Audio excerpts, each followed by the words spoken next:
TV समाचार। हमारी उपस्थिति भागलपुर के एक सुप्रसिद्ध डॉक्टर साहब के साथ है और आपको मैं बता दूं कि बारिश का मौसम है।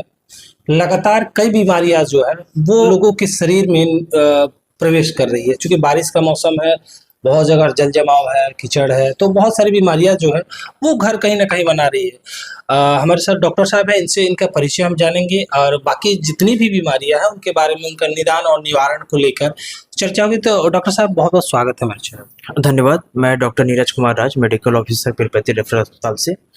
मैं जहाँ तक कि आपने सवाल पूछा कि बारिश का मौसम चल रहा है अभी, इसमें बहुत तरह की तमाम तरह की बीमारियाँ होती है। इसमें सबसे ज़्यादा इन्फेक्शस डिजीज में डायरिया है, कोलरा है। अगर हम लोग गंदा खाना, गंदा पानी, कंटामिनेटेड वाटर वगैरह पीते हैं तो जिसकी वजह से डायरिया कोलरा हो जाता है। तो मैं ये सबसे पहले बताना चाहता हूँ कि डायरिया कोलरा, जैसे कल भी हमारे यहाँ 6-7 मरीज बहुत ज़्यादा डिहाइड्रेटेड में आया था, तो उसके लेके है कि गंदा खाना नहीं खाना है, गंदा पानी नहीं पीना है। पानी को पूरा उबाल के पिएँ, पानी को उबाल के फिर उसको ठंडा करके पिएँ। खाना गर्म गर्म खाना है, बाहर का खाना खाने से बचें। बच्चे को बहुत विशेष सावधानी बरतने की ज़रूरत है। उनको भी घर से बाहर नियमित रूप से बाहर नहीं निकलने देना चाहिए। बारिश में नहीं भीगने देना है। बारिश में भीगने की वजह से सर्दी, खांसी, बुखार, कॉमन कोल्ड, फ्लू वगैरह होने का संभावना ज़्यादा रहता है। और जहाँ तक हमने देख रहे हैं कि हमारे ओपीडी पीरपैंती में कहीं ना कहीं पेशेंट 50-60 पेशेंट 100 की संख्या में पेशेंट बढ़ा है ये बारिश के मौसम में।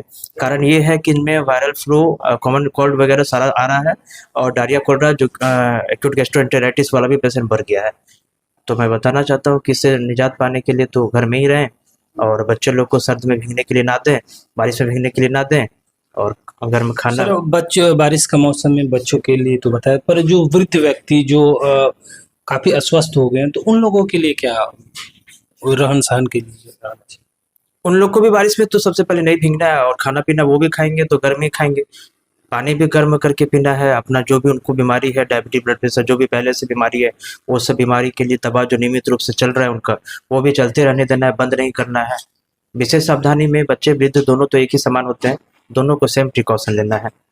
अच्छा, जल जमाव की समस्या काफ़ी, चूँकि इधर बहुत सारे बड़ा क्षेत्र है, तो जल जमाव काफ़ी मात्रा में है और बहुत सारे जैसा कि मैंने भी देखा है कि स्कूल के बाहर जो है जल जमाव की स्थिति बनी हुई है। हाल ही में हम लोग गए थे रिपोर्टिंग के लिए, तो वहाँ पे भी एक एचएम सर बोल रहे थे कि हमारे स्कूल परिसर में भी पानी का जल जमाव हो जाता है, जो काफ़ी दिनों के बाद निकलता है। ऐसे में लोगों को क्या सावधानी बरतनी चाहिए जल जमाव की स्थिति में, और उस जल में जो है क्या डालें? चूँकि बहुत सारे बैक्टीरिया, बहुत सारे मच्छर ऐसे होते हैं जो शरीर को हानि पहुँचाते हैं, तो उस स्थिति में लोगों को क्या करना चाहिए? इंसेक्टिसाइड वगैरह हम लोग डालते हैं, वहाँ पे हम लोग फॉगिंग वगैरह भी करवा रहे हैं अस्पताल की तरफ से, हमारे प्रखंड कार्यालय की तरफ से भी। लेकिन वही सबसे मुख्य कारण वही होता है, जल जमाव होने के कारण उसमें बहुत सारा बैक्टीरियल ग्रोथ होने लगता है जो कि स्प्रेड होता है, जिसकी वजह से diarrhoea, cholera, dysentery, loose stool वगैरह सारा होता है। तो कहीं ना कहीं ये तो प्रशासन का चीज़ है, ये नगर निगम का चीज़ है कि किस तरह से जल जमाव को रोका जाए। अगर जल जमाव हो रहा है तो कहीं ना कहीं उनको निकासी किया जाए और उसमें छिड़काव, पेस्टिसाइड, इंसेक्टिसाइड, जितना भी सब चीज़ है वो सबको देना चाहिए ताकि मच्छर वगैरह ना आए। अभी देख रहे हैं जहाँ तक टेम्परेचर थोड़ा डाउन हो रहा है, उमस भरी गर्मी कर रहा है, तो कहीं ना कहीं मच्छर का भी प्रकोप ज़्यादा है। तो मच्छर के लिए भी फॉगिंग वगैरह किया जा रहा है और मच्छर से बचने के लिए भी मच्छरदानी वगैरह, जो मॉस्किटो नेट वगैरह होता है, वो तो इस्तेमाल करना ही है। साथ में डेंगू भी अभी बहुत सारा पेशेंट में देखने के लिए मिल रहा है। तो जहाँ तहाँ जो फ्रेश वाटर है, जहाँ पानी गमला में, कूलर में, इस तरह का अगर गार्डन में पानी जम रहा है तो पानी कृपया उसको नहीं जमने दें, जिसकी वजह से डेंगू का लार्वा वहाँ पे पनपता है और उसी की वजह से डेंगू होता है। डेंगू का कल भी एक पेशेंट आया था, प्लेटलेट बहुत ज़्यादा डाउन था उनका, उनको रेफर भी किया गया, 20,000 प्लेटलेट था, तो JNMCH मायागंज रेफर किया गया। तो कहीं ना कहीं डेंगू उनको लक्षण आ गया था, तो इसलिए फ्रेश वाटर को, कूलर को, गार्डन को, ये सब में पानी बिल्कुल ना जमने दें। जी हाँ, डेंगू का लक्षण जी, इससे पहले भी बहुत सारी बीमारियां हैं, पर एक ऐसा डेंगू जो है वो कहीं ना कहीं लोगों में व्याप्त है। सर, वो बच्चे जो कहीं ना कहीं बारिश में भीग के अस्वस्थ हो चुके हैं, उनको लेके क्या करना चाहिए चूंकि उनका स्वास्थ्य बेहतर हो? वो एक बहुत बड़ा चुनौती होता है। जो छोटा बच्चा है तो उसको लेके क्या करना चाहिएगा अगर 1 बरस से नीचे का हो? हाँ, यूनिट्स वगैरह में सबसे पहले कि जिंक की कमी की होने की वजह से शरीर का इम्यूनिटी कम हो जाता है, तो जिंक, ORS वगैरह नियमित रूप से उनको पिलाते रहना चाहिए। जिंक से वजह से इम्यूनिटी भी बूस्ट होता है और कोई भी छोटा मोटा बीमारी उनको नहीं होता है। डायरिया वगैरह तो डेफिनेटली कम हो जाता है। हम लोग डायरिया में जिंक को सप्लीमेंट भी देते हैं, जिंक का। तो जिंक और ORS सबसे ज़्यादा जरूरी है।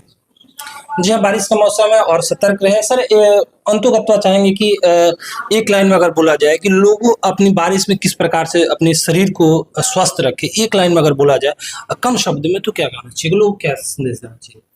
बारिश में घर से ना निकलें, बारिश में बेवजह का भीगने से बचें। घर से जब भी बाहर निकले तो छाता, रेनकोट का जरूर इस्तेमाल करें। जहाँ पे पानी जमा हुआ है वहाँ से दूर रहें। अपने घर में एसी कूलर जो भी है सबका पानी को बराबर चेंज करते रहें ताकि मच्छर ना पड़े, और मच्छर लगने से तो बहुत तरह की बीमारी होती है। तो ये बस ये सबसे मॉस्किटो नेट का इस्तेमाल करें और घर में रहें, सतर्क रहें। चलिए, बहुत बहुत धन्यवाद सर के साथ थे। और अगर आप अपने स्वास्थ्य के प्रति सजग हैं तो दुनिया का हर एक अनमोल रत्न आपके पास है। अगर आपका स्वास्थ्य बढ़िया है तो जैसा कि डॉक्टर साहब ने कहा उस सबका आप सेवन कीजिए और बने रहिए हमारे साथ। अगर आपके क्षेत्र में किसी प्रकार का समस्या मूलक खबर है तो स्क्रीन के नीचे मेरा नंबर चल रहा है, उससे जरूर संपर्क करें। नमस्कार।